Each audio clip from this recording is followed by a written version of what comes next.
Before you listen to this, make sure you're alone. If you're in a room, close the door. If you're by a window, look outside and make sure there is no one there. The only way others should know about this story is by hearing it themselves. Don't repeat this out loud to anyone. They'll hear you. But you are able to read it to yourself or record it yourself. Right now, these are the only two exceptions I know about. Once you think you're alone, look at the screen and do not take your eyes off of it until you're finished reading or listening to a recording. We will know if you look away. It started on Sunday, November 4th, 2012. I'm in my senior year of high school and I had a wonderful girlfriend. We were at my house mourning about school the next day and terribly bored. She came over so I could help her with a project that just had to be due the next day. I had hoped that we'd be able to fool around a little, but she needed this A, as she would fail the marking period. We finished around 8 o'clock. She didn't need to leave until 10. So we still had 2 hours with each other, and the only other person who was home was my little 8-year-old sister whom I had to babysit. My parents were at some dinner meeting until 10, but I knew them too well. They'd be home around midnight. I wanted to play it safe because they didn't allow my girlfriend over past 8. They were afraid that I'd be getting her pregnant or something. We went on the internet because there was nothing else to do. She wasn't in the mood to fool around, couldn't stand another homework assignment. The internet was the only means of escaping these dull hours. So we watched videos on YouTube for a while, looking up the newest popular videos until we ended up watching some creepypastas. We both had been watching creepypastas before we were dating, so we knew what to expect. We had a hard time becoming truly scared of them like we used to. We kept trying to find some that would scare us, but the videos we watched weren't as scary as we'd hoped. So by now it was almost 9:30. We were upset that none of the videos we were watching were creeping us out. We were about to give up on searching. I saw this unusual thumbnail. All it showed was a man standing with his head looking down and hair covering his face. Now, what was strange about the thumbnail was that there was no time limit or author, just a title that read, "The Man Who Looked Down." We both agreed that this would be the final video, and if it did creep us out, we'd give up. I moved my mouse to press on the video link, and the moment I clicked it, the video went into full screen, and the man I saw in the thumbnail was standing there. I moved my mouse around, trying to find the loading bar, but it wasn't there. I pressed escape on my keyboard to get out of full screen, but the screen didn't move. For a second, I thought the computer was frozen. But in the video, the man was standing in what seemed to be a front lawn of a house, one I'd never seen before. And the tree next to him was moving with the wind. My girlfriend and I had no idea what was going on, but I never took my eyes away from the screen because I felt like there was something I had to see, and if I took my eyes away for a moment, I would miss something. I didn't know how long my girlfriend and I stared at that man, waiting for something. It felt like a couple minutes. But while I was staring at him, I felt like there was something wrong. He was changing me. I actually felt scared. I don't know if my girlfriend felt it, but I didn't have time to think about it. Before I felt something grab my shoulder so tight the nails pierced my skin, I turned around to see the face of my father.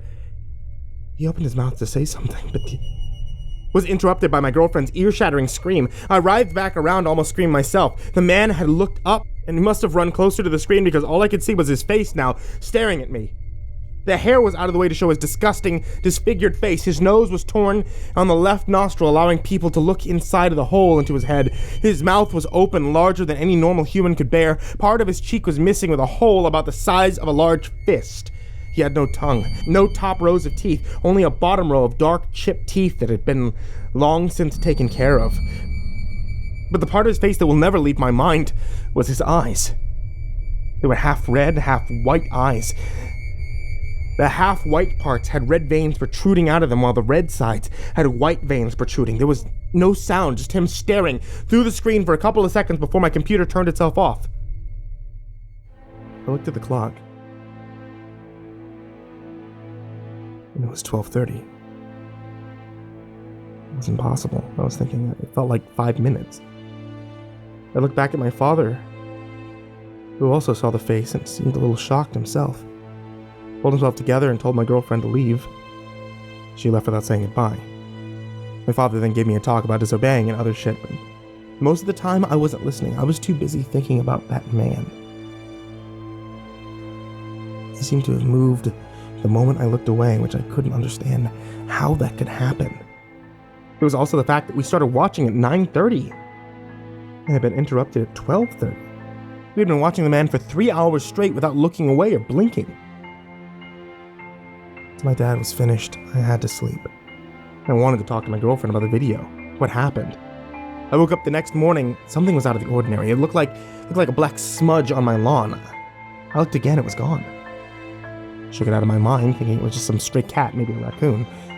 I walked to the kitchen, I grabbed my lunch, started walking out the door to wait for my bus. At the corner of my eye, I saw something move.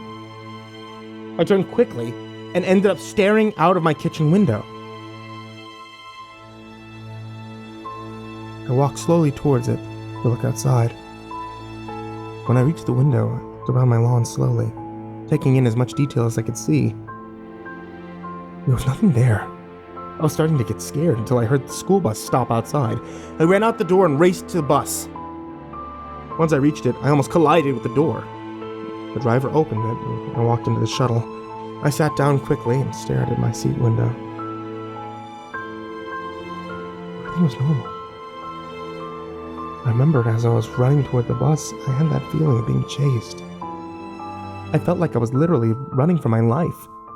I wanted to stop thinking about what was happening, so as the bus started moving, I looked away from my window, and I decided I'll just listen to some music.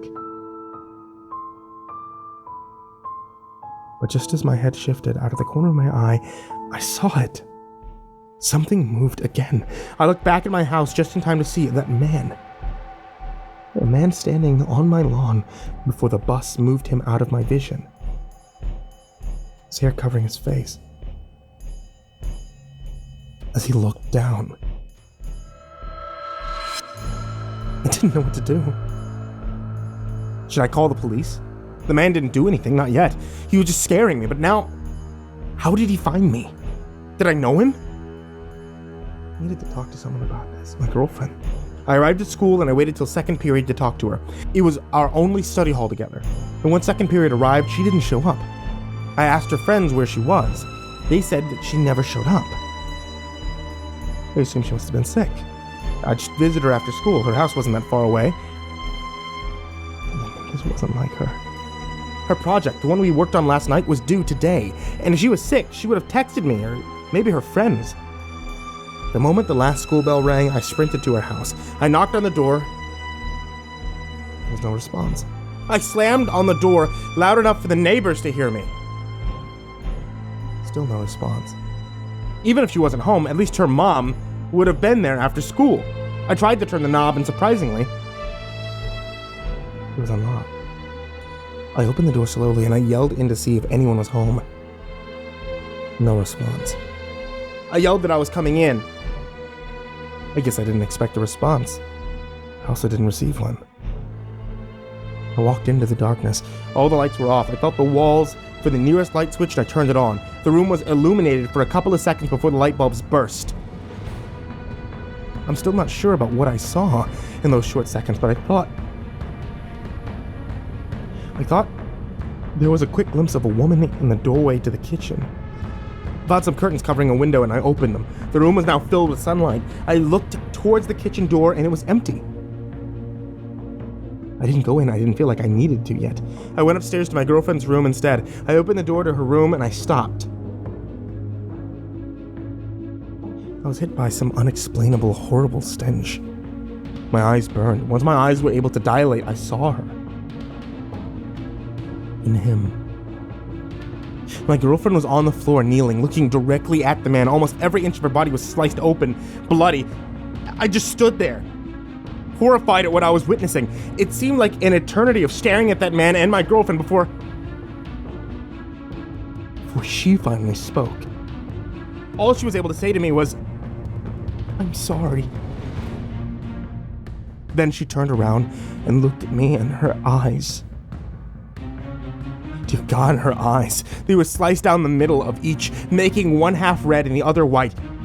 I only had time to hold out my hand to try to grab her before the man fell on her and started ripping off her skin and devouring her like a wild animal. Her heart-wrenching scream must have filled the entire neighborhood. I turned to run, but the moment I looked away, I got pounced on. That monster slammed me into the ground and started to rip off my skin as well. Each time, its fingers ripped into my flesh and shoved it into its horribly disfigured mouth. My screams were almost as loud as my girlfriend's. I didn't know how, but I was able to move myself and the monster towards the stairs. We toppled down them and I felt my arm break. The sounds of cracking bone filled the house. The monster fell off of me and I was able to get up and run towards the front door. The pain on my back and my arms was unbearable. I sprinted out the door and tripped onto the steps. I fell face first and collided into the concrete. My nose was broken.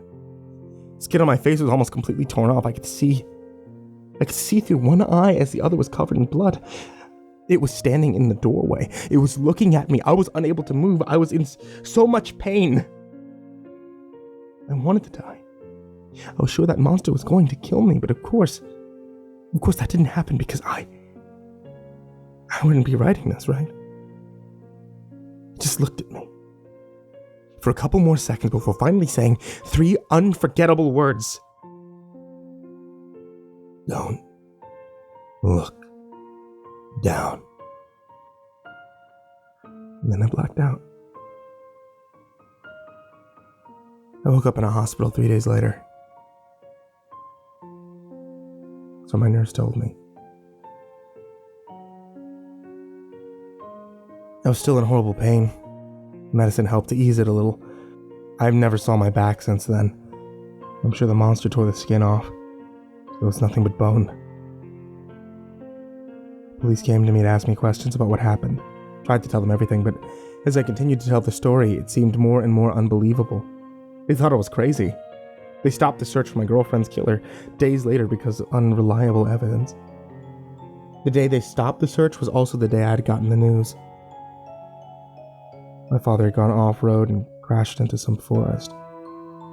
When the police found his car, he wasn't inside of it. His body hasn't been found to this day. I'm sure that man had gotten him. There was no one with my father, so the man probably devoured everything. I left the hospital months later with an almost unrecognizable face, a crooked back, broken mind. I went home only to find my mom. She'd hung herself. I didn't bother to call the police. I went straight to my computer to find that video. After backtracking through my history, I found it. The man who looked down. But it wasn't there. Removed. The video that had changed my life was gone. I gave up shortly after looking through the videos. I closed the web browser, started writing this, and halfway through writing this, I got an email. A video link. I knew it was the man, but I forced myself to click it. There he was. He was standing in front of another house, but this house was familiar. It was familiar because it was my house. I can hear his soft wheezing. I could smell his horrible death-soaked breath. I can feel his eyes staring at me. He isn't looking down. He's looking at me. He's looking for victims on the internet, and I'm writing this, telling this as a warning to everyone. Don't look for me. For once I get this story somewhere on the internet, I'll turn around and I'll look down. My only regret is leaving my little sister all alone. Please forgive me, Julie.